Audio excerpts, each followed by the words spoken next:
में आप लोग शिथिलता बरत गए तो कहीं के नहीं रहोगे। ये बच्चों का भविष्य सब चौपट हो जाएगा, कहीं कोई रोजगार नहीं। उन पे 2 एजेंसी हैं, ईडी और जवान बंद हो 77 में उसका परिणाम क्या हुआ था। अब अघोषित इमरजेंसी आप लगाए हो, बोल नहीं रहे लोग। जवाब साथियों, इस जनपद मैनपुरी में समाजवादी पार्टी ने 12 से लेकर 2017 उससे पूर्व की जो सरकारें हमारी रही हैं, होकर आदरणीय डिंपल यादव जी के लिए 80% तक पहुंच गए। यही हमारी सबसे बड़ी जीत होगी। साथियों, हम आपसे कहना चाहते हैं कि अभी भारतीय जनता पार्टी के नेता दुख हुआ हो, चाहे हर्ष और उल्लास की बात रही हो, श्रद्धेय नेताजी कोसमा न्याय पंचायत में हमेशा आते रहे हैं। इन सभी गांवों को श्रद्धेय नेताजी अंगुलियों पे याद रखते थे। ये सभी लोग जो बुजुर्ग बैठे हैं इस बात के साक्षी हैं। भी राकेश यादव जी ने भी ये बात कही। साथियों, ये बात इसलिए मैं कह रहा हूं, आप लोगों के लिए कोई चुनाव नए नहीं है। चाहे जिला पंचायत सदस्य का चुनाव हुआ हो, जिसे पार्टी ने यहाँ से उम्मीदवार घोषित कर दिया, आपने कभी कोई मन में विचार और उसी को पार्टी को हमेशा से मजबूत किया। और आप लोग पार्टी के हमेशा से सच्चे कर्मठ साथी रहे और इसी की आवाज प्रदेश और देश में हमेशा रही। जहां तक विकास की बात हो, कोसमा मुस्लिम, इन दोनों में हमेशा समाजवादी के पक्ष में एक तरफा मतदान हुआ है। और धीप गांव के जो हमारे बुजुर्ग और नौजवान साथी बैठे हैं, अगर ये लोग मन पर रखने, चाहे गोकुलपुर हो, गोकुलपुर से लेके कोसमा तक, अन्य समाज के लोगों से अगर हम लोग नम्रता पूर्वक अपनी बात रख देंगे तो सारे लोग आपके साथ आने को तैयार हैं।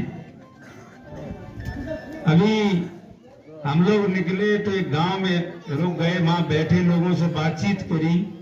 जो लोग जब पहले हम लोग वोट मांगने जाते थे तो गांव में लकड़ियां खेलते थे तो वो उठते या बात नहीं करते थे। आज हमने देखा कि वो लोग आके सामने खड़े होकर बात करने लगे। ये परिवर्तन की हवा है।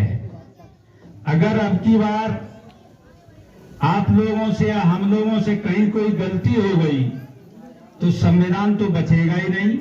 संविधान में जो अधिकार हम लोगों को मिले हैं, संविधान की खातिर लोगों को फौज में नौकरी मिली, पुलिस में नौकरी मिली, जो संसाधन थे उसमें मिला है, जब ये खत्म हो जाएगा तो किसी के पास कुछ नहीं बचेगा। ये चुनाव सिर्फ 2-3 मुद्दों पर निर्धारित है।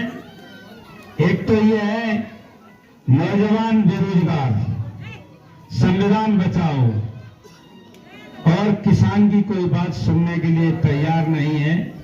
जब जब उत्तर प्रदेश में समाजवादी पार्टी की सरकार बनी, आदरणीय नेताजी मुख्यमंत्री रहे या आदरणीय अखिलेश यादव जी मुख्यमंत्री हुए, पहले दिन कलम चलती थी, गांव, गरीब, किसान, नौजवान, बेरोजगार की बात हमेशा हुई। अरे आगे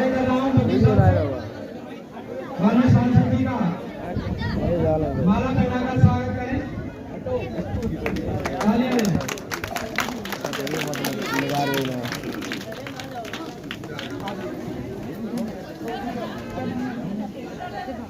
जिला उपाध्यक्ष जी वो बैठकर स्वागत करें।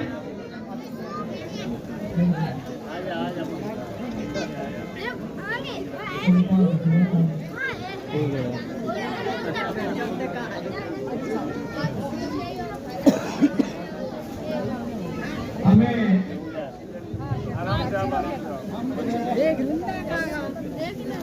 आगे का नाम नमस्ते करते जाए, अपनी जगह लेते जाए। आदरणीय राकेश नेताजी गोकुलपुर, शैलेंद्र सिंह यादव, रामलाल जी यादव प्रकट देते जाए। संजीव यादव, शेर सेक्टर प्रभारी, नेताजी नमस्ते करते। संजीव यादव, गोलू यादव, इधर आधे हटो, डॉक्टर रमेश यादव, इधर देखना। करते जाए। जाइए। ओके। श्रीमती अनिल आज रामनवमी है, नवरात्र नौवा दिन है, तो सभी को नवमी की बहुत बहुत शुभकामनाएं देना चाहूंगी।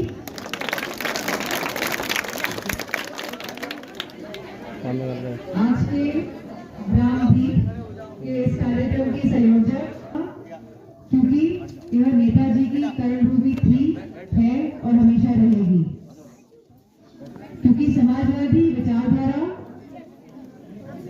का जो विचारधारा है, वहाँ जितने आदरणीय बुजुर्ग जो मुझे यहाँ नजर आ रहे हैं, कहीं ना कहीं इस विचारधारा को आप सब ने आदरणीय श्रद्धेय नेताजी के साथ बढ़ाने का कार्य किया। और समाज में जितना पिछड़ा वर्ग है, कहीं ना कहीं आप सब ने उसको आगे भी बढ़ाने का कार्य किया। हम सभी जानते हैं कि 2024 का चुनाव है और बहुत ही महत्वपूर्ण चुनाव होने जा रहा है ये, क्योंकि जहां आज भाजपा के लोग संविधान में फेरबदल करने की साजिश तो कर ही रहे हैं, लेकिन साथ में वह उत्पीड़न दमन की वही प्रक्रिया चालू करना चाहते हैं जो पहले आप सब ने देखी है। लेकिन मुझे इस बात की खुशी है कि हमारा युवा, हमारे नेतागण सभी तैयार हैं इस लड़ाई के लिए, और हम सभी आज जितने मंच में सभी आदरणीय नेतागण बैठे हैं, हम सब आप सबको विश्वास दिलाते हैं कि इस लड़ाई में हम कंधे से कंधा मिला के तैयार हैं, क्योंकि आपकी लड़ाई जितनी है हमारी लड़ाई उससे भी बड़ी है। और यह सब तो देखा है हमने, तो किसी को डरने की या दबने की जरूरत नहीं है, मैं कहना चाहूंगी, क्योंकि आज देश के सारा वर्ग, चाहे वो हमारे युवा हो, चाहे हमारे जवान हो, चाहे हमारी बेटियां हो और चाहे हमारे किसान हो, आज अपने आप को कहीं ना कहीं प्रताड़ित महसूस कर रहे हैं। और इस बार जब वोटिंग होगी तो इतने वोट समाजवादी पार्टी को और गठबंधन को मिलने जा रहे हैं, तभी ये लोग जानते हैं कि कहीं ना कहीं चुनाव इनकी तरफ नहीं है। पूरे देश में,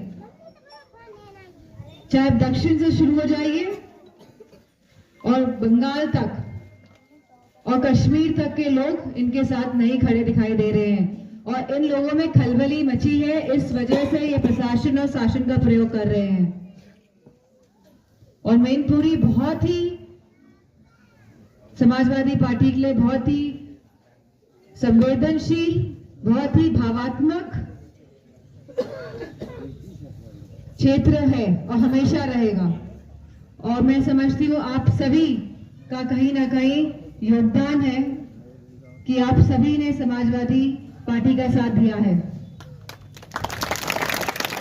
आज हमारा किसान बदहाल है, सिंचाई महंगी। आदरणीय श्रद्धेय जी जब सरकार में आए तो सबसे पहले उन्होंने मुफ्त सिंचाई, मुफ्त दवाई की बात करी, मुफ्त शिक्षा की बात करी, और जो कहा सरकार बनने में करके दिखाया। और राष्ट्रीय अध्यक्ष जी की भी सरकार जब बनी तब गांव-गांव में उन्होंने लैपटॉप पहुंचाने का काम किया, भर्ती निकाली, केवल अब दौड़ लीजिए और भर्ती हो जाती थी। वही बेटियों को, महिलाओं को पेंशन देने का काम किया। तो मेरी आप सबसे अपील है, क्योंकि आप सब लोग जानते हैं कि समाजवादी पार्टी की कथनी और करनी में फर्क नहीं है, और हम सभी सबको लेके आगे चलने वाले लोग हैं। कोई मन में भेदभाव किसी के प्रति नहीं रखते हैं।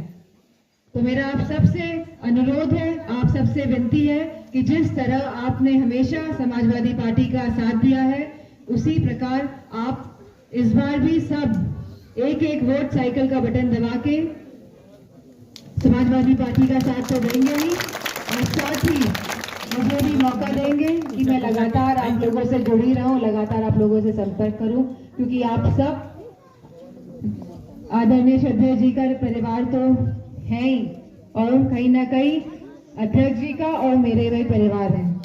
और परिवार से ज्यादा ही मैं समझूंगी। तो मुझे पूरा भरोसा है कि आप सब लोगों का सम्मान, आप सब लोगों का आशीर्वाद, प्यार और समर्थन मुझे भी प्राप्त होगा। और साथ ही मैं, क्योंकि थोड़ा देरी हो गई क्योंकि रामनवमी थी तो हवन ववन का कार्यक्रम था, तो इसीलिए मैं आप सबसे क्षमा भी मांगना चाहूंगी। और गर्मी भी बहुत ज्यादा है और मुझे पूरा विश्वास है कि आप सब लोग समाजवादी पार्टी के साथ हमेशा खड़े रहेंगे।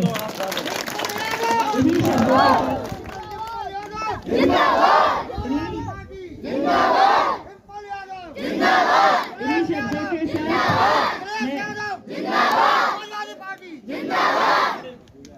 अब इतने युवा साथी मुझे नजर आ रहे हैं, तो मैं सब युवा साथियों से भी अपील करूंगी कि ये आप सबकी विशेष, आप सबको ध्यान देना है कि हर एक एक वोट समाजवादी का पड़ जाए, कोई भी वोट छूट ना पाए, क्योंकि बहुत जरूरी है कि हम ज्यादा से, बेनपुरी तो हम जीत ही रहे हैं, लेकिन अब लड़ाई खाली इस बात की है कि कितने ज्यादा वोट पड़ जाए।